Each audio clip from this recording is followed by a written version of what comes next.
Assalamualaikum warahmatullahi wabarakatuh.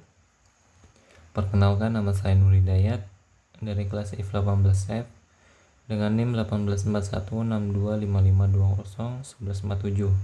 Di sini saya akan menjelaskan tentang memori, RAM dan ROM dari mata kuliah mikroprosesor. Memori itu terdiri dari flip-flop, register, dan memori sendiri. Flip-flop memori 1 bit, register memori n bit atau 1 lokasi, memori penyimpanan data n bit m lokasi.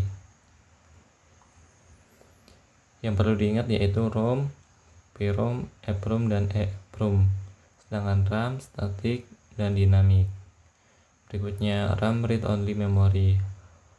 ROM merupakan chip yang menyediakan fungsi penyimpanan data yang bersifat hanya dapat dibaca saja, tidak dapat ditulis, dan sifat penyimpanannya permanen. Tipe memori ini sering disebut sebagai memori yang tidak mudah berubah. PROM, Programmable ROM. PROM merupakan ROM yang isinya diprogram oleh pabriknya, jenis ROM matriks atau transistor BJT FET. Ini gambarnya ya. Selanjutnya sel PROM. Ini PROM, misal pabrik akan membuat ROM dengan ukuran 4x4 dengan data yang tersimpan di dalamnya seperti tabel di bawah ini. Seperti ini. Organisasi di dalam ROM seperti ini. Ada OE, ada CE. Lanjut. Simbol ROM 4x4. Ada pin alamat, ada pin kontrol, ada pin data. Ada OE atau output enable jenis active low, CE chip enable jenis active low. Simbol ROM.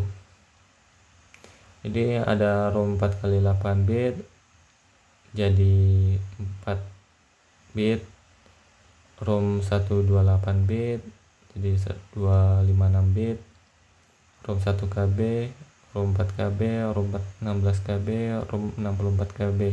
Kapasitas naik 2 kali. Pin alamat bertambah 1.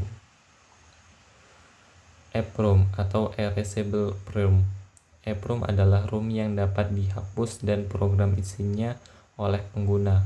UV EPROM adalah ROM yang isinya dapat dihapus dengan sinar UV atau ultraviolet. Untuk memprogram ROM ini digunakan EPROM programmer. Contoh IC EPROM seperti ini isinya. Selanjutnya printout EPROM.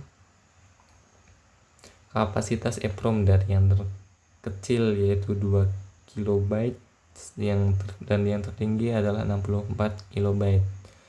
Contoh EPROM programmer seperti ini gambarnya. Lanjut, EPROM, cara menghapus EPROM. Yang pertama, lepaskan EPROM dari sistem. Yang kedua, buka penutup jendela transparan. Yang ketiga, sinari jendela transparan dengan sinar UV beberapa menit, kurang lebih 15 menit. Dan cara memprogramnya yaitu yang pertama, hapus terlebih dahulu seluruh isi dengan UV. Yang kedua, pasang EPROM pada EPROM programmer. Yang ketiga adalah isi EPROM dengan data menggunakan EPROM programmer. Lanjut, EPROM, penghapusan EPROM dilakukan dengan penggunaan UV atau sinar ultraviolet. Sinar UV disinarkan beberapa menit maka data akan terhapus minimal 15 menit ya. EEPROM atau electrically EPROM atau flash ROM yang dapat dihapus dengan program secara elektris. Contohnya CMOS setup pada PC. Jika ingin mengubah konfigurasi PC, maka pada saat booting tekan tombol del sehingga muncul informasi konfigurasi yang akan diubah. Pengubahan konfigurasi pada dasarnya adalah pemrograman CMOS atau EEPROM secara elektris. Lanjut, EEPROM. Cara pemrograman EEPROM. Yang pertama, EEPROM tetap terpasang pada sistem Yang kedua, lakukan penghapusan pada sistem data. Yang selanjutnya, kelebihan EEPROM dibandingkan dengan EEPROM. Yang pertama, isinya dapat diprogram bagian per bagian, sedangkan EEPROM untuk pemrograman harus menghapus seluruh isinya terlebih dahulu, sehingga tidak memungkinkan pemrograman bagian per bagian. Yang kedua, penghapusan EEPROM lebih cepat dibandingkan EEPROM karena dilakukan secara elektris. Waktu penghapusan pada EEPROM dalam orde milidetik atau meter per sekon, sedangkan pada EEPROM pada orde menit. Yang ketiga, pemrograman EEPROM dapat dilakukan tanpa melepaskannya dari sistem, sedangkan untuk EEPROM harus dilepaskan dari sistem. Cara MP membaca ROM. Ini RAM 8 byte berisi data-data sebagai berikut. Lanjut. Sistem interkoneksi bus pada mikrokomputer. Bus adalah kumpulan konduktor yang membawa sinyal atau alamat, data, dan kontrol. Ini ada MP, ROM, RAM, dan output input interface. Yang selanjutnya adalah cara MP membaca ROM. Mikroprosesor membaca 5 dari ROM 8 byte. Yang pertama, cara-caranya yaitu mikroprosesor mengirim sinyal alamat 5, yakni A1, A2, A1 dan A0. Ini A0, A1 dan A2 101 lewat bus ke pin alamat ROM. Yang kedua, mikroprosesor mengirim sinyal kontrol CE sama dengan 0, OS sama dengan 0 untuk mengaktifkan ROM. Nah, ini data akan ditempatkan pada bus data sehingga pada bus data terdapat data 45. RAM atau Random Access Memory merupakan chip yang menyediakan fungsi penyimpanan data yang bersifat dapat dibaca dan ditulis pada sifat penyimpanannya sementara. Oke, lanjut. Static RAM atau SRAM merupakan sel-selnya menggunakan flip-flop sehingga data relatif stabil atau statis sehingga tidak diperlukan adanya rangkaian refresh. Yang kedua, lebih cepat. Yang ketiga, kepadatan komponen rendah atau kapasitas kecil. Yang terakhir, mahal. Yang selanjutnya adalah sel SRAM. Seperti ini gambarnya. Organisasi SRAM seperti ini. Simbol RAM 4x4 bit bentuk 1. Ini ada pin alamat, pin kontrol, dan pin data. Organisasi SRAM bentuk 2. Simbol RAM 4x4 bit bentuk 2 seperti ini. Cara MP membaca dengan menulis RAM seperti ini. Cara MP membaca RAM, mikroprosesor membaca alamat 3 dari RAM 8 byte. Yang pertama hampir mirip sih dari yang tadi. Mikroprosesor mengirim sinyal ke alamat 3, yaitu A2, A1 dan A0. Ini 0, 1, 1 lewat bus alamat ke pin alamat RAM. Yang kedua, mikroprosesor mengirim sinyal kontrol CE sama dengan 0, OS sama dengan 0, dan WS sama dengan 1. Ini untuk mengaktifkan mode baca RAM. Yang ketiga, data akan ditempatkan pada bus data sehingga pada bus data terdapat data 6D.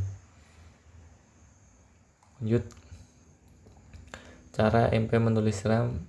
Mikroprosesor menulis alamat 4 dari RAM 8 byte dengan data A2. Mikroprosesor mengirim sinyal pada 4, yakni A2, A1, A0 sama dengan 100 lewat bus alamat ke pin alamat RAM. Ini mikroprosesor mendapatkan data A2 pada bus data. Ini mikroprosesor mengirim sinyal kontrol CE sama dengan 0, OS sama dengan 1, dan WE sama dengan 0 untuk mengaktifkan mode tulis RAM. Lanjut, contoh IC static RAM seri 616 seperti ini ya. Lanjut, dynamic RAM atau DRAM merupakan RAM yang sel-selnya menggunakan kapasitor sehingga data tidak stabil atau dinamis sehingga diperlukan rangkaian atau refresh. Yang kedua, lebih lambat. Yang ketiga, kepadatan komponen tinggi atau kapasitas besar. Yang keempat, lebih murah. Sel DRAM seperti ini. Lanjut, ini juga sel DRAM. Organisasinya seperti ini. Operasi read DRAM. Alamat baris A1 A0 ditempatkan pada pin alamat lewat bus alamat. Yang kedua, pin RAS diaktifkan agar sinyal-sinyal alamat baris menepati input decoder alamat baris. Decoder alamat baris memilih baris data yang diinginkan dengan akan dikirim ke buffer out. Pin CS dan RW diaktifkan pada metode read. Alamat kolom A3 A2 ditempatkan pada pin alamat lewat bus alamat. Selanjutnya, pin CAS diaktifkan untuk menempatkan sinyal alamat pada input decoder kolom. Pin ini selalu memberikan output enable setiap sinyal CAS diberikan. Selanjutnya, data akan ditempatkan pada DO, RAS dan CAS dinonaktifkan untuk melaksanakan operasi berikutnya. Oke, seperti ini operasi di read dream. Operasi with dream seperti ini, data akan disimpan ditempatkan pada DIN. Alamat baris A1 A0 ditempatkan pada pin alamat lewat bus alamat. Pin RAS diaktifkan agar sinyal-sinyal alamat baris menepati input decoder alamat baris. Decoder alamat baris memilih lokasi baris yang ditempati data dari buffer in. Pin CS dan RW diaktifkan pada mode wait. Alamat kolom A3 dan A2 ditempatkan pada pin alamat lewat bus alamat. Pin CS diaktifkan untuk menempatkan sinyal alamat pada input decoder kolom. Yang berikutnya, data akan ditempatkan pada alamat pada array sesuai yang diinginkan. Yang terakhir, RAS dan CAS dinonaktifkan untuk melaksanakan operasi berikutnya. Ini DRAM 1MX1 kembali seperti ini. Ini DRAM 64K kali 1 bit seperti ini chipnya. Ini chip DRAM 4K kali 8 bit. Ini koneksi DRAM data and bit. Oke, sekian dari saya presentasi memori. Kurang lebihnya mohon maaf. Wabillahi taufiq wal hidayah. Wassalamualaikum warahmatullahi wabarakatuh.